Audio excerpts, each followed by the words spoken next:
রাজসিংহ বঙ্কিমচন্দ্র চট্টোপাধ্যায়। চতুর্থ খণ্ড। রন্ধ্রে যুদ্ধ। প্রথম পরিচ্ছেদ। চঞ্চলের বিদায়। প্রভাতে মোগল সৈন্য সাজিল।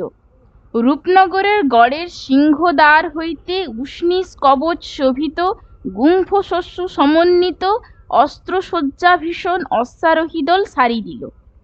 পাঁচ জন অশ্বারোহীর এক এক সারি, সারির পিছু সারি, তারপর আবার সারি, সারি সারি সারি অশ্বারোহীর সারি চলিতেছে। ভ্রমর শ্রেণী সমাকুল, ফুল্ল কমল তুল্য তাহাদের বদনমণ্ডল সকল শোভিতেছিল। তাহাদের অশ্বশ্রেণী গ্রীবাভঙ্গে সুন্দর, বল্গারোধে অধীর, মন্দগমনে ক্রীড়াশীল। অশ্বশ্রেণী শরীর ভরে হেলিতেছে, দুলিতেছে এবং নাচিয়া নাচিয়া চলিবার উপক্রম করিতেছে। চঞ্চল কুমারী প্রভাতে উঠিয়া স্নান করিয়া রত্নালঙ্কারে ভূষিত হইলেন। নির্মল অলঙ্কার পরাইল। চঞ্চল বলিল, ফুলের মালা পরাও সখী, আমি চিতারোহণে যাইতেছি। প্রবল বেগে প্রবহমান অশ্রুজল চক্ষু মধ্যে ফেরত পাঠাইয়া নির্মল বলিল, রত্নালঙ্কার পরাই সখী, তুমি উদয়পুরেশ্বরী হইতে যাইতেছ। চঞ্চল বলিল, পরাও পরাও নির্মল, কুৎসিত হইয়া কেন মরিব? রাজার মেয়ে আমি, রাজার মেয়ের মতো সুন্দর হইয়া মরিব।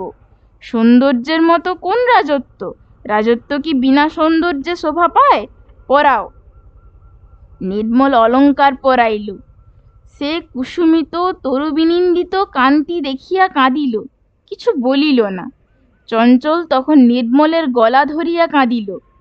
চঞ্চল তারপর বলিল, নির্মল, আর তোমায় দেখিব না। কেন বিধাতা এমন বিড়ম্বনা করিলেন?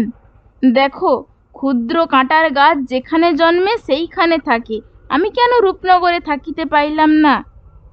নির্মল বলিল, আমায় আবার দেখিবে। তুমি যেখানে থাকো আমার সঙ্গে আবার দেখা হইবে।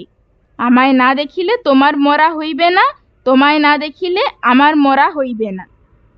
চঞ্চল, আমি দিল্লির পথে মরিব। নির্মল, দিল্লির পথে তবে আমায় দেখিবে। চঞ্চল, সে কি নির্মল, কি প্রকারে তুমি যাইবে? নির্মল কিছু বলিল না, চঞ্চলের গলা ধরিয়া কাঁদিল। চঞ্চল কুমারী বেশভূষা সমাপন করিয়া মহাদেবের মন্দিরে গেলেন। নিত্যব্রত শিব পূজা ভক্তিভাবে করিলেন। পূজান্তে বলিলেন, দেবদেব মহাদেব, মরিতে চলিলাম, কিন্তু জিজ্ঞাসা করি, বালিকার মরণে তোমার এত তুষ্টি কেন? প্রভু, আমি বাঁচিলে কি তোমার সৃষ্টি চলিত না? যদি এতই মনে ছিল, কেন আমাকে রাজার মেয়ে করিয়া সংসারে পাঠাইয়াছিলে? মহাদেবের বন্দনা করিয়া চঞ্চল কুমারী মাতৃচরণ বন্দনা করিতে গেলেন। মাতাকে প্রণাম করিয়া চঞ্চল কতই কাঁদিল। পিতার চরণে গিয়া প্রণাম করিল। পিতাকে প্রণাম করিয়া চঞ্চল কতই কাঁদিল।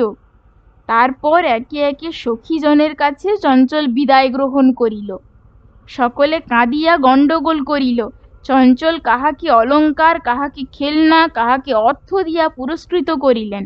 কাহাকে বলিলেন, কাঁদিও না, আমি আবার আসিব। কাহাকে বলিলেন, কাঁদিও না, দেখিতেছ না আমি পৃথিবীশ্বরী হইতে যাইতেছি।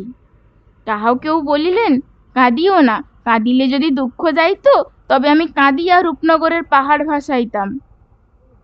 সকলের কাছে বিদায় গ্রহণ করিয়া চঞ্চল কুমারী দোলারোহণে চলিলেন। 1,000 অশ্বারোহী সৈন্য দোলার অগ্রে স্থাপিত হইয়াছে, 1,000 পশ্চাতে। রজতমণ্ডিত রত্নখচিত সে শিবিকা বিচিত্র সুবর্ণ খচিত বস্ত্রে আবৃত হইয়াছে। আশা সাঁটা হইয়া চোপদার বাগজালে গ্রাম্য দর্শকবর্গকে আনন্দিত করিতেছে। চঞ্চল কুমারী শিবিকায় আরোহণ করিলেন। দুর্গমধ্য হইতে শঙ্খ নিনাদিত হইল। কুসুম ও লাজাবলিতে শিবিকা পরিপূর্ণ হইল। সেনাপতি চলিবার আজ্ঞা দিলেন। তখন অকস্মাৎ মুক্তপথ তড়াগের জলের ন্যায় সেই অশ্বারোহী শ্রেণী প্রবাহিত হইল। বল্গা দংশিত করিয়া নাচিতে নাচিতে অশ্বারোহী চলিল। অশ্বারোহীদিগের অস্ত্রের ঝঞ্ঝনা বাজিল। অশ্বারোহীগণ প্রভাত বায়ু প্রফুল্ল হইয়া কেহ কেহ গান করিতেছিল।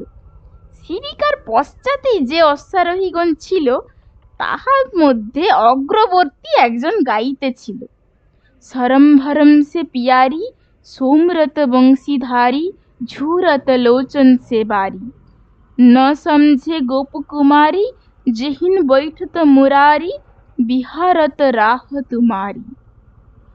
রাজকুমারীর কর্ণে সে গীত প্রবেশ করিল। তিনি ভাবিলেন, হায়, যদি সওয়ারের গীত সত্য হইত। রাজকুমারী তখন রাজসিংহকে ভাবিতেছিলেন। তিনি জানিতেন না যে আঙুল কাটা মানিকলাল তাহার পশ্চাতে এই গীত গাইতেছিল। মানিকলাল যত্ন করিয়া শিবিকার পশ্চাতে স্থান গ্রহণ করিয়াছিল।